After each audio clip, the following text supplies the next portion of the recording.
आज ET now स्वदेश के स्टूडियो में खास मेहमान के तौर पर मौजूद हैं विद्या वैस का मैनेजमेंट। मैं बता दूं, विद्या वैस का आईपीओ आज से लेकर 5 दिसंबर तक के लिए ओपन है। आईपीओ के जरिए कंपनी 300 करोड़ की रकम जुटाएगी। आईपीओ से मिलने वाले पैसे का इस्तेमाल कंपनी कैसे करने वाली है, आगे के लिए किन किन सेंटिमेंट में ग्रोथ आउटलुक मजबूत नजर आ रहा है, इन सब पर खास बातचीत के लिए हमारे साथ कंपनी के chairman and whole time director Shyam Sundar Rathi साहब मौजूद हैं। श्याम जी, बहुत बहुत स्वागत है आपका। हमारे साथ इस वक्त शैलेश राठी साहब हैं, एमडी विद्या वैस लिमिटेड से। Thank you so much sir आपका भी इस चर्चा में जुड़ने के लिए। और सबसे पहले शैलेश जी, मैं आपसे ही ये चर्चा की शुरुआत करूंगा। आईपीओ एक बड़ा पड़ाव होता है किसी भी कंपनी के लिए, और एक तरह से एक ऐसा माइलस्टोन जिसकी तैयारियां काफ़ी होती हैं। हमें ये बताइए कि इस आईपीओ को लाने का सबसे अहम मकसद क्या है इन्वेस्टर्स के हित के लिए?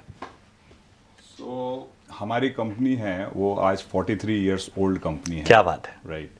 और सेकंड जनरेशन में पहुंच चुके हैं, और ये है कि ग्रोथ हमने अच्छी देखी है अभी तक, और आने वाले समय में जिस तरह से सेगमेंट में ग्रोथ चल रहा है, और क्या बोलते हैं, भारत में जो ग्रोथ चल रहा है और उसके साथ कॉपर में जो ग्रोथ चल रहा है, अगर हम इन सबको अलाइन करें तो हमें दिख रहा है 2030 और आने वाले समय में बहुत अच्छा समय दिख रहा है।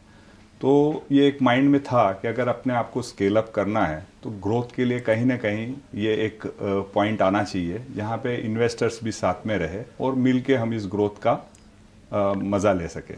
चलिए, काफ़ी अच्छी बात है। और जिस दौर की आप बात कर रहे हैं और जिस तरह के पूरी दुनिया में एक ईज आउट भी नज़र आ रहा है, अब मुझे लगता है कि ये सेंटिमेंट कारोबार के हिसाब से भी बड़े बेहतर हैं। किसी तरह का कॉन्फ्लिक्ट जो था वो सारी चीज़ें भी अब ख़त्म हो रही हैं। श्याम जी, अच्छा लग रहा है आपको स्टूडियो में पाकर, और ऊर्जा मिल रही है, मैं कहूँगा आपको इस तरह से आईपीओ और इन सारे मैनेजमेंट पर बातचीत करते हुए। हमें बताइए ज़रा कंपनी के फाइनेंशियल्स के बारे में। ये जो आईपीओ से जुटाई रकम है, इसका इस्तेमाल किस तरह से होने वाला है? देखिए, टोटल 300 करोड़ हम आईपीओ के चलते रेज कर रहे हैं। उसके अंदर में 140 करोड़ हमारे एक्सपेंशन प्रोग्राम के लिए है, जिसके अंदर में factory building and machinery. Factory building लगभग 75% कंप्लीट हो चुकी है, और अगले 2 महीने के अंदर में हम प्रोडक्शन स्टार्ट करने की प्लानिंग भी कर रहे हैं। इनफैक्ट हमारे जो मशीनरी इंस्टॉलेशन का काम स्टार्ट हो चुका है, और फर्स्ट फेज हम जनवरी 2nd वीक में हम स्टार्ट कर देंगे। और इसके अंदर 26 करोड़ रुपए का ओएफएस है और 34 करोड़ का जीसीपी है। Putting together total 300 crore raise कर रहे हैं। क्या बात है। तो चलिए, हमारी ओर से भी शुभकामनाएं हैं आपको। एक चीज़ और है कि अब यहाँ से जो इन्वेस्टर के मन में सवाल होता है कि यहाँ से ग्रोथ का आउटलुक किस तरह का नज़र आ रहा है, क्या कुछ प्लानिंग चल रही है? जाहिर सी बात है, यहाँ से विस्तार की भी बातें होंगी, यहाँ से आपके एक्सपेंशन की भी बातें होंगी। कॉपर सेगमेंट में इसलिए बोल सकते हैं हम ग्रोथ है कि कॉपर एक्चुअली इट्स न new oil as per the reports. Why? तो मैं ये बोलूँगा कि आज जो आने वाले सेगमेंट हैं जो ऑयल को धीरे धीरे रिप्लेस कर रहा है, रिन्यूएबल्स अगर हम देखें तो बहुत फास्ट चल रहा है, ईवी हम देखें तो वो भी बहुत अच्छा चल रहा है, और आने वाले टाइम में आर्टिफिशियल इंटेलिजेंस जिसके अंदर में डेटा सेंटर्स और उसमें electricity is like a raw material. अब इन सब सेगमेंट्स को हम सम अप करें तो इन सब के पीछे copper is a base metal. अब कॉपर एक्चुअली ऐसे ही नहीं यूज़ हो सकता है as a base metal, it has to be processed. तो इसको आप ऐसा समझिए कि विद्या वैस के पास 12 प्रोडक्ट कैटेगरीज है जिसमें हम प्ले करते हैं, और हम नई 6 और प्रोडक्ट कैटेगरीज ऐड कर रहे हैं। सो डाउनस्ट्रीम इंडस्ट्री में हमारी स्ट्रॉन्ग प्रेजेंस है, और इसके चलते हम काफ़ी ऐसे प्रोडक्ट्स हैं जो अलग अलग ईवी है, रिन्यूएबल्स है, इन सब में हम सप्लाई करने वाले हैं। और आने वाले ग्रोथ आउटलुक इस सेगमेंट में बहुत अच्छा है।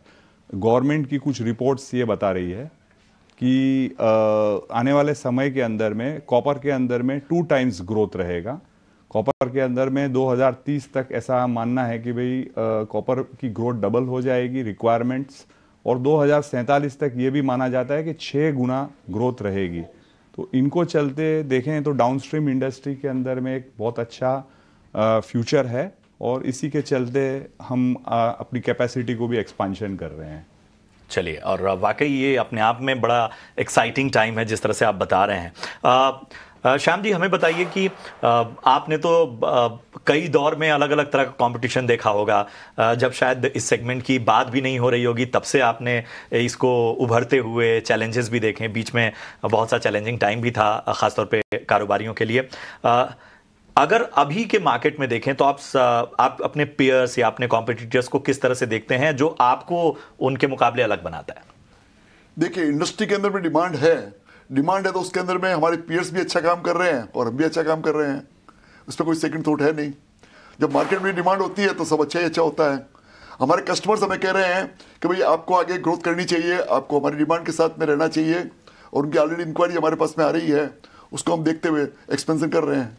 चलिए, बड़ी अच्छी बात है। और मेरे ख्याल से यही सबसे अहम चीज़ होती भी है कि आप अगर किसी भी स्तर पर अगर कारोबार में एक री इन्वेंशन के दौर से गुजरते हैं तो कंपटीशन जो है वो कहीं ना कहीं और ज़्यादा आपको बेहतर बनाता है।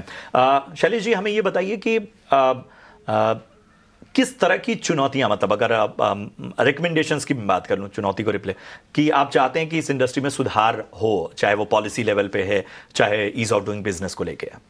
मैं ऐसा बोलूँगा कि गवर्नमेंट ने काफ़ी अच्छे स्टेप्स लिए हैं आने वाले पिछले समय में। जीएसटी को रैशनलाइज कर दिया है, रिड्यूस भी किया है, इनकम टैक्स की रेट्स को भी अच्छा किया है, और अगर देखें तो क्वार्टर ऑन क्वार्टर ग्रोथ भी अच्छा हो रहा है। तो मेरा ऐसा कोई स्ट्रॉन्ग रिकमेंडेशन नहीं, गवर्नमेंट बिज़नेस के साथ में है, बिज़नेस को सपोर्ट कर रही है, और इसको देखते हुए डेफिनेटली फ्यूचर ग्रोथ अच्छा है। और यस, टैरिफ्स और इन सब को लेके है, लेकिन कहने का मतलब इंडिया के जो फ्री ट्रेड एग्रीमेंट्स जो हो रहे हैं कंट्री टू कंट्री, तो वो भी कहीं ना कहीं बेनिफिशियल है। चलिए, तो मतलब ओवरऑल अभी जितनी पॉलिसीज हैं वो कहीं ना कहीं कारोबारियों को सपोर्ट कर रही हैं, बेहतर हो रहा है। श्याम जी, हमें ये बताइए कि आप, मतलब जो भी बहुत सारे लोग, चूंकि आपके तजुर्बे का लाभ भी लेना है लोगों को, बहुत सारे लोग जो बिजनेस में उतरना चाहते हैं या कारोबार में बड़ी जल्दी घबरा जाते हैं, अपने तजुर्बे से बताइए उन्हें क्या सीख देंगे आप? मैं एक ही बात कहूँगा, पेशेंस ही सॉल्यूशन है। हमने इस पिछले 43 साल की जर्नी के अंदर में बहुत कुछ उतार चढ़ाव देखे थे, पर समय के साथ में अपने को एडजस्ट कर लेना और मार्केट के साथ में रहना, यही सबसे बड़ी खास बात है। चलिए, और मेरे ख्याल से इससे अच्छी चर्चा हो नहीं सकती। बहुत बहुत शुक्रिया आप दोनों का, स्टूडियो में आप पधारे और अच्छी बातचीत रही। आपको, आपकी पूरी टीम को, आपके कारोबार के लिए ईटी नाउ स्वदेश की तरफ से ढेर सारी शुभकामनाएं। उम्मीद है कि ये सफर बेहतर और बेहतरीन बना रहे। तो विद्या वैस के आईपीओ के साथ हमने खास चर्चा की, और उन सब के बीच में हमने आपको तमाम कंपनी के फंडामेंटल्स के बारे में बताया। अब एक बार फिर से जो है वो